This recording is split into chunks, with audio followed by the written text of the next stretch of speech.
All right, let's get this straight. This wargaming table ain't big enough for the two of us.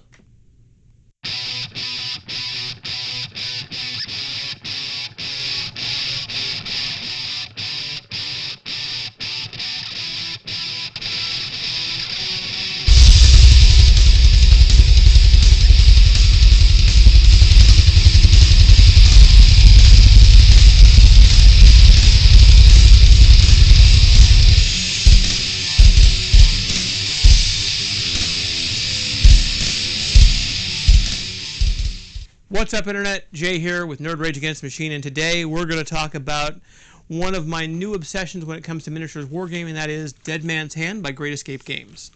This game has three real positive points for it. Number one, it's cheap. Number two, it's easy. And number three, it's tactically satisfying. Now, a lot of games can be one or the other of those, but to do all three is a real hat trick, I think. And that's where this game really impresses me. We'll start with cheap. The starter box is $50. Comes like this. The packaging is not any kind of heirloom packaging, obviously, but you get everything sans terrain to play this game. You get enough to make two full-size squads of cowboys.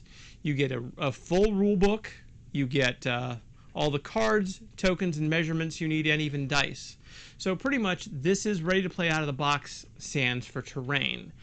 And unless you're going for a specific like Western City look, you know, there's a lot of wargaming terrain that can pull double, triple, quadruple duty, such as wood, lands, and things like that. So, you know, you may, if you're a wargamer, you may already have at least a solid base of terrain to start with. And a lot of miniatures games, again, when they give you a starter set, they're giving you enough to get you by. You know, look at like an average Warhammer miniature starting set, which, you know, again, a starting faction for 40K is, you know, about 15 to 2,000 points, and you're getting maybe 500 out of a starter set. Now, granted, that is a huge war game versus, you know, the skirmish game that we're talking about here, but it is something to consider.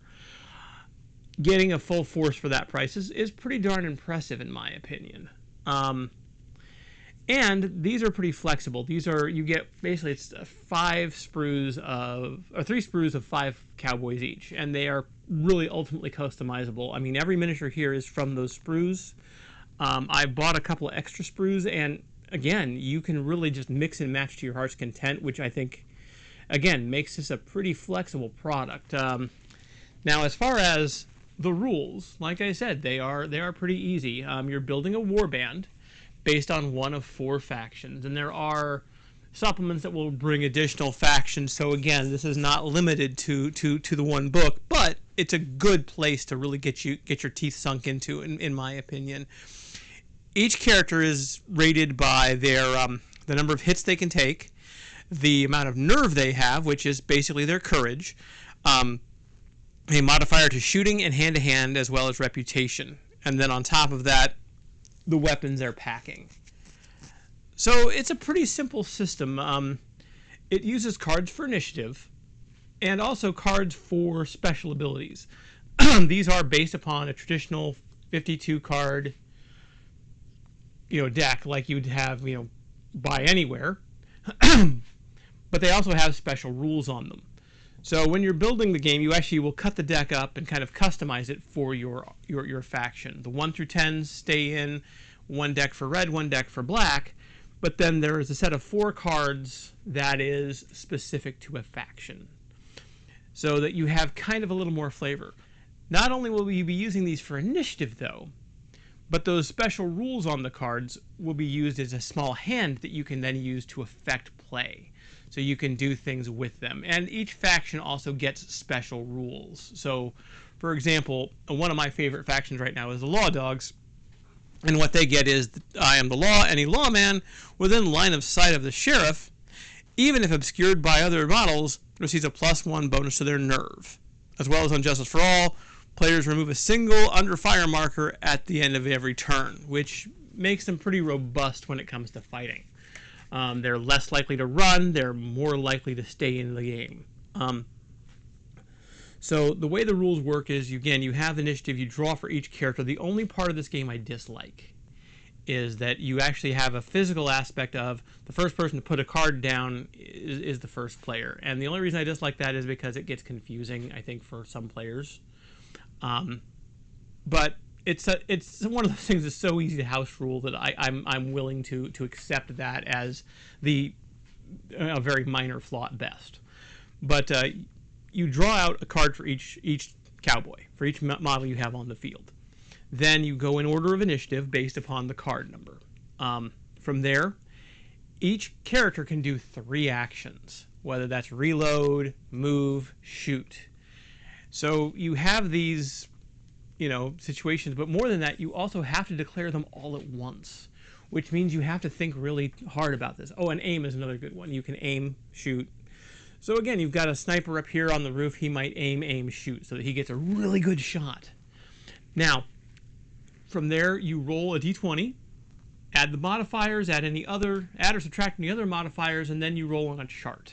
That's a very, which again is really where the shooting effect comes into play. If you roll a natural 1, barring any special rules, then your gun basically jams or is out of ammo, and you'll have to spend a turn reloading.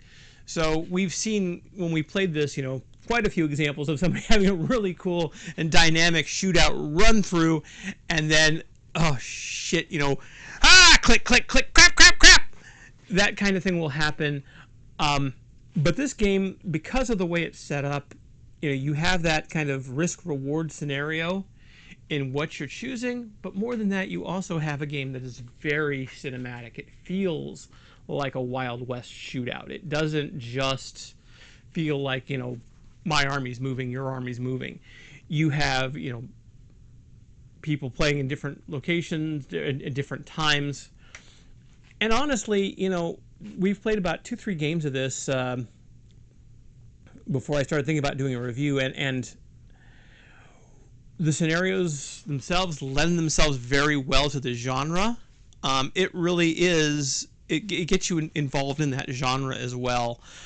And so on top of that, like I said, I went ahead and I bought a couple extra boxes, and so I have about 5 of these gangs built, ready to go.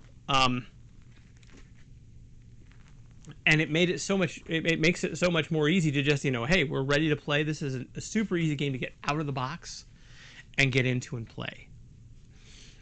I really, beyond my one gripe with the initiative system, which again, like I said, is easy enough to, flip a coin or just, back and forth it, there's not a lot bad I can say about this game. It really is a well-designed, well-written product. I have yet to look at the supplements per se, but I know that they offer new gangs with new special abilities, which is definitely something that will be cool to expand this further. And the scenarios in the book are also really good. They give you a good gamut of typical Western movie scenarios. The shootout at the OK Corral kind of things, the Tombstone. So if you like the Wild West and like Wild West combat, and just want to get into a miniatures game and not break the bank, I can't recommend this title enough. I think it's a great, easy game. It, again, it's small enough even that it's pretty easy to store. Again, the buildings, and that really, these are not produced by Great Escape Games. In fact, this one's 3D printed. These 3 from Tabletop Combat, and that one's from Perry Miniatures. So again, you're not, you can find terrain that might be a little easier to package as well, but everything else is going to fit back in this handy dandy box. Although again, the box is not the sturdiest in the world, but it does make for a good, easy to store, inexpensive miniatures gaming experience with a solid theme that is definitely permeated throughout. That and the tactical facts, like I said, it is a fun game. We've had a ton of fun playing it. When you do get hit, there is a chance for instant kills, but there's also a chance you're just going to take a little bit of damage. Morale runs into it. There are a lot of those kind of scenarios.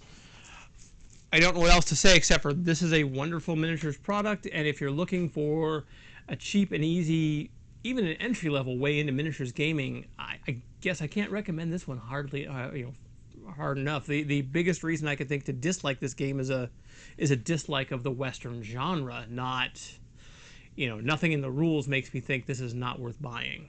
So with that, I'm just going to say I bid you adieu and happy gaming.